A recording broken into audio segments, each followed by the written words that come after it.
Hello, and welcome back to Coach's Corner. It is a Wednesday, August 7th.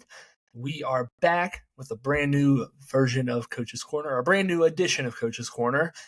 Like I said, it is a beautiful Wednesday. The summer days are still going on strong. The heat is still coming in, and I mean the Hurricane Derby's slowly trying to cool things off, but that doesn't matter. But this isn't Coach's Weather Corner. This is Coach's Corner, the sports show that I do host.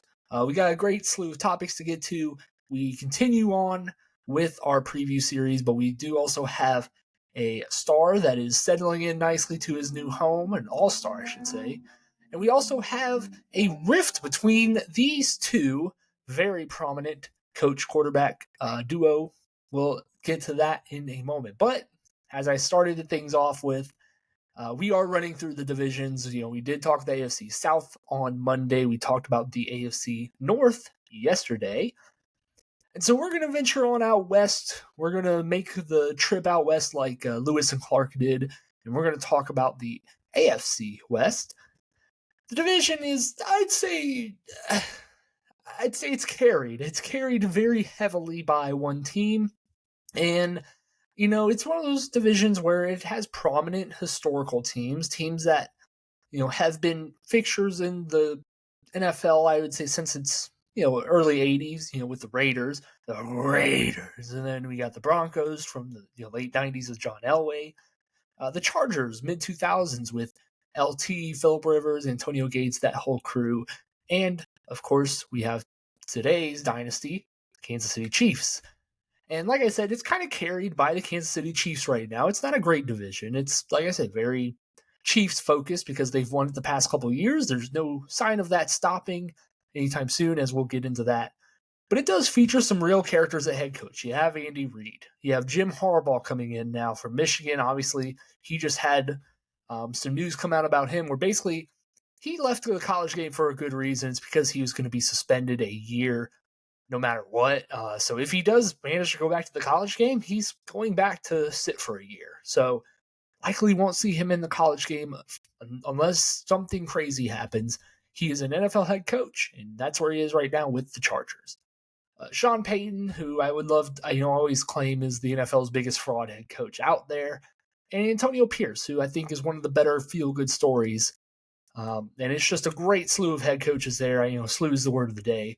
Just great head coaches here in this division. I feel like that makes this a compelling division despite the poor teams, as we'll get to. But I mentioned Antonio Pierce is the last guy there, and that's where we're going to start. We're going to start in Las Vegas, the Sin City, and it makes me wonder, are the Raiders heading in the right direction? Is this maybe going to be the best version of the Raiders that we've seen, since they made the playoff push with Derek Carr and Rich Bisaccia just a few years ago? It feels like decades ago because of how Josh McDaniels aged this Raiders team, because they were just so sick and tired of him by the end of it. They finally got past that. They got past Josh McDaniels. He's no longer there. They fired him halfway through last season. Antonio Pierce came in, got them moving in the right direction. And boy, do I think they are going in the right direction. He played, he came in and coached a subpar team, but managed to get wins against the Chiefs and managed to get a 63-point drubbing of the Los Angeles Chargers. And I mean, there were some bumpy losses in there. 3-0 loss, I think, to the Vikings, but for the most part, I think you could say they were going in a positive direction, and they didn't make the mistake they did with Rich Bisaccia. They managed to stay with the interim. They took that interim tag off of Antonio Pierce. He's now the guy, and I love that. I just love that move. But going onto the field, because like I said, off the field, I think they're doing all the right things right now. It's weird, but they're doing them. On the field, a little bit of a different story. The offense, I think, is the biggest question, because you have the quarterback situation between whether it's going to be Aiden O'Connell, their young, going to be sophomore quarterback now, or Gardner Minshew, who journeyman quarterback who will probably just hang around the NFL and be probably the best backup. I'd see Ryan Fitzpatrick. This feels like an appropriate tag. Gardner Minshew is the modern day Ryan Fitzpatrick, where he'll flirt with that starting position, but for the most part, he'll just be a great backup. So we'll see who they go with. I don't know who, I'm not familiar with in Las Vegas whether or not it is Minshew or Aiden O'Connell with the first team. I'd assume O'Connell just because he's young and they want to see what they have in him. But outside of them, really, there's a lot of optimism with this offense because you have Zamir White and Brock Bowers, former Bulldogs, who are going to be stepping into bigger roles. Zamir White, Josh Jacobs left. Zamir White came in relief, for Jacobs, proved that he was valuable, especially in that Chiefs win I mentioned on Christmas. Brock Bowers, I can't say enough good things about Brock Bowers. They do have Michael Mayer, who they did draft the year before. He's going into his sophomore year, so two quality young tight ends. And then Trey Tucker, who they drafted out of Michigan State, is getting high praise in his early camp here. And on top of that, they still have Devontae Adams. And I know I talked about him a couple weeks back, but they do still have him on the roster with Jacoby Myers, who is reliable too. So optimism on offense, because I think there's enough pieces, young guys, that you're like, hey, just build something. But I'm saying all that to say, don't expect this team to really make that playoff push that I think a lot of people would want unless they're just coached out of their minds by Antonio Pierce. Because like I said, the offense is just a lot of guys I think need to develop, and they got to figure out what they're going to do with that quarterback position. That's really, I think this year is going to be that, where basically you're coaching up all these young guys, offense and defense, but the quarterback situation is whether or not you're going to be drafting a guy next year, which is not a great class, or you're going out and getting maybe one of those guys that's going to be on the market like a Dak Prescott. So we'll see what happens there, but I will say on their defense, feels like a very opportunistic defense. And I say that in a way where basically they can be very, turnover centric, force turnovers, but they're not great at like just being a wall. It's like a very, like Jack Jones is a cornerback on their team. Great athlete, unbelievable athlete, can get a lot of pick sixes, but do I think he's like a lockdown, bona fide number one corner? No, but like I said, we'll see how they do. But really, they're built by their trenches on the D-line. Christian Wilkins, they just signed on a big-time contract. We'll see if that works out. And Max Crosby, who's been there, is probably one of the top 3 best defensive ends in the NFL.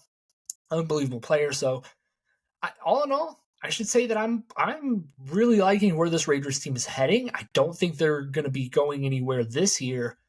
But this feels like for the first time in a while that the Raiders have a semblance of consistency and a foundation that they can kind of build up.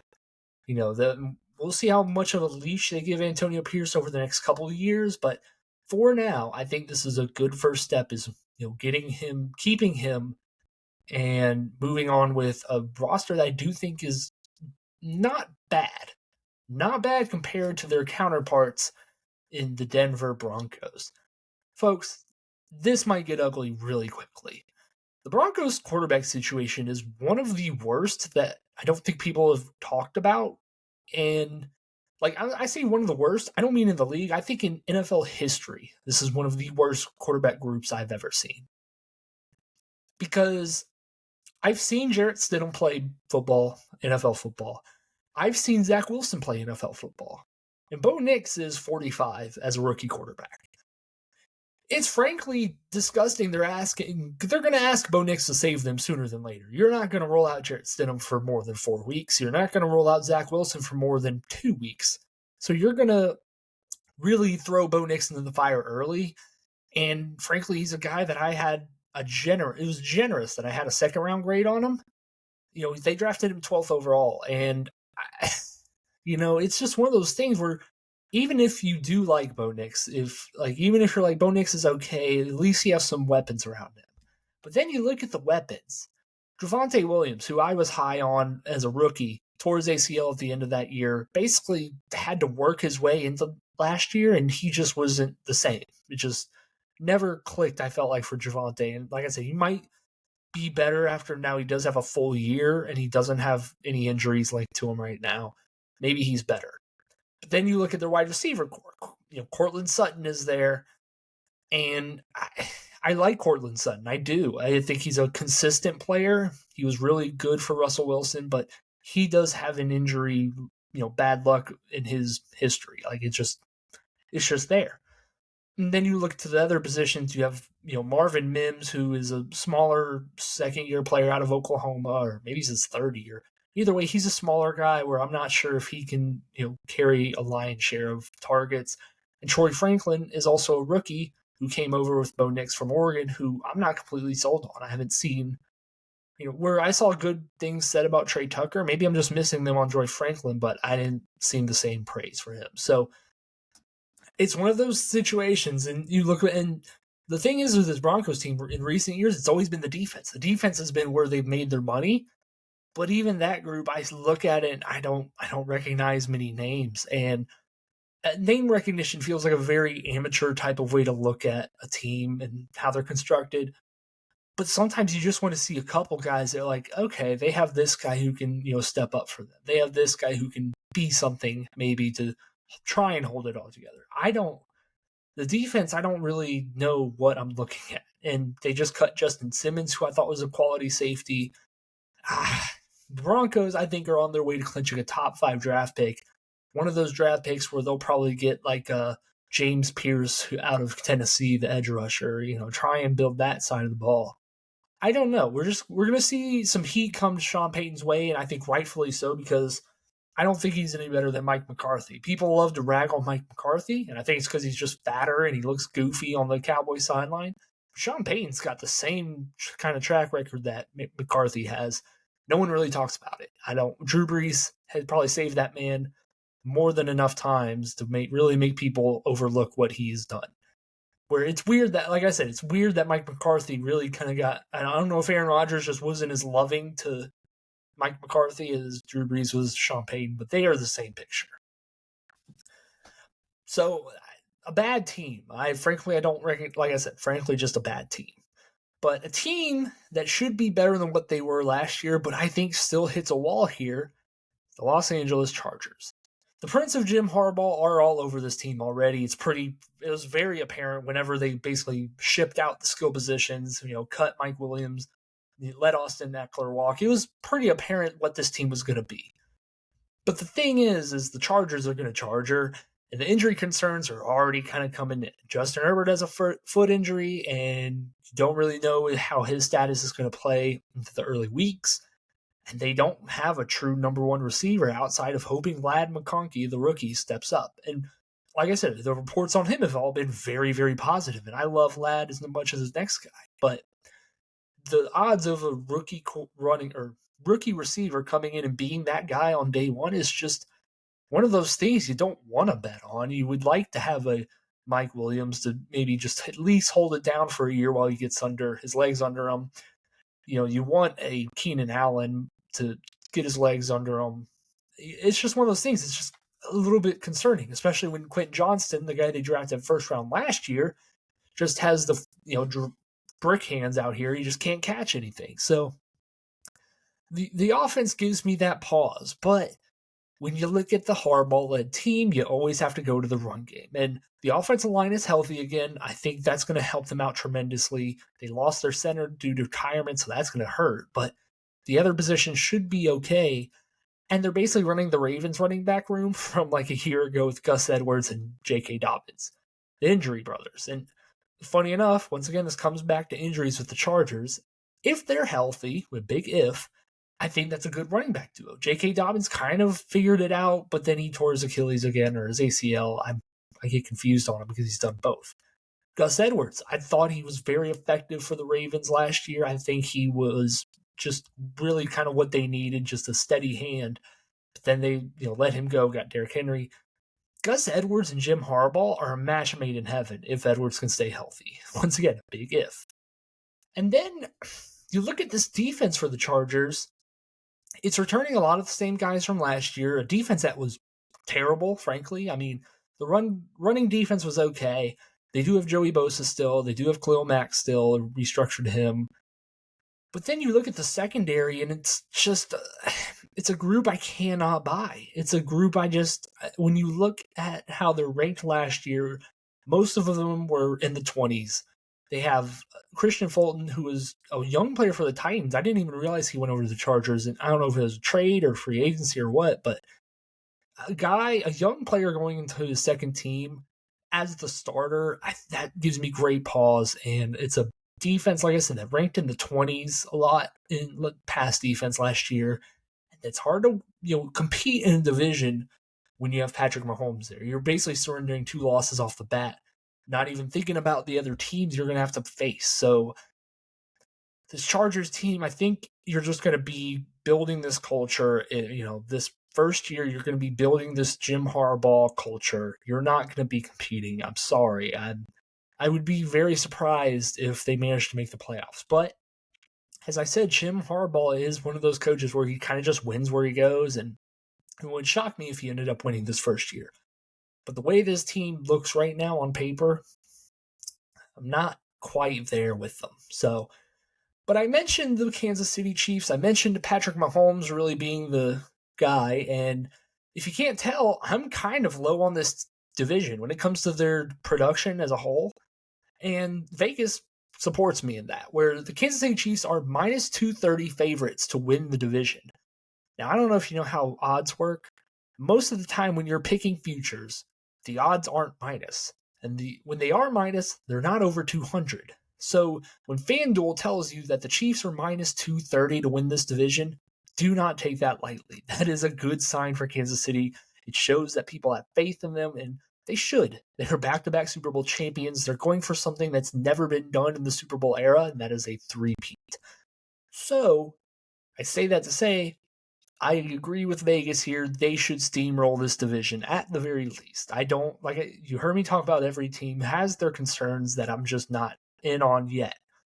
The Kansas City Chiefs, frankly, don't have any concerns in my eyes because if you look at what they worked with last year, the defense was their rock. The defense really led this team. Chris Jones, once he came back, that defense picked up right where it left off.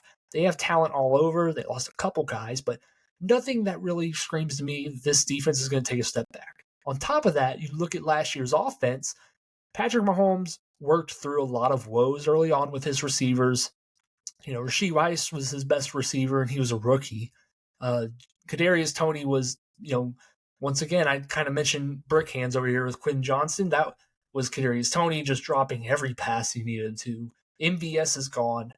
But the guys they brought in, Hollywood Brown, who I wouldn't say he's underrated, but I felt like for what his value is, I think he really got undervalued in the market. And the Chiefs were just able to snag him up on a quick 1 year, $5 million deal. And that's just an insane value for a team that really didn't need Hollywood Brown. But they bring him in. I think he's going to be unbelievable in this offense. And they also got Xavier Worthy in the draft, a rookie running back or a rookie receiver who was drafted in the first round, who should frankly kill it with Kansas City and really be that kind of guy. So I think this Chiefs offense will be that, real surging force where they weren't last year. They struggled out of the gate last year. But this year, I'm looking forward to seeing what this Chiefs offense comes out early and does. And it's one of those things, I'm just not going to be shocked if the Kansas City Chiefs manage to pull off the three-peat because they have the best quarterback in the NFL, the best head coach in the NFL, I'm willing to say at this point, a top 3 defense in the NFL, and I would say a receiving core that probably is at least in the top 10 now, where they were probably bottom 10 last year. So the Chiefs seem like a clear, obvious favorite in this division. They should, cruise to either the 1 seed or, even if they do the, typical regular season stumbles, I just like them. So I say all that to say, AFC West, it is the Chiefs' division to lose. But moving on to a different sport real quick, we got to talk about the Utah Jazz. Utah Jazz signed Lauri Markkanen forward to a 5-year extension worth a lot of money. And frankly, I thought this was a good decision by the Jazz and Lauri to really kind of lock down a deal, settle down in Utah. And I don't think this is an immediate winning move, but this feels like a long-term set it up, kind of continue this build of whatever Danny Ainge is doing with the Jazz. And I think you can do something with Lauri Markkanen as either your number 1 or you draft a guy who ends up being your number 1 and Lauri's the 2. Either way, he blossomed to an all-star that he was supposed to be when he was drafted to Chicago. Seems like he's found a home here in Utah. And, finding a guy is tough. Finding an all-star is tough. And so when you get one, good business to keep one. And so even if they don't like him, maybe they can trade him down the line. Not this next year, but maybe a couple of years from now. But at worst, this just seems like a guy who's going to be a fan favorite on a team that, like I said, isn't in a rush to win, but isn't in a rush to rebuild. So good move by the Jazz to lock him up.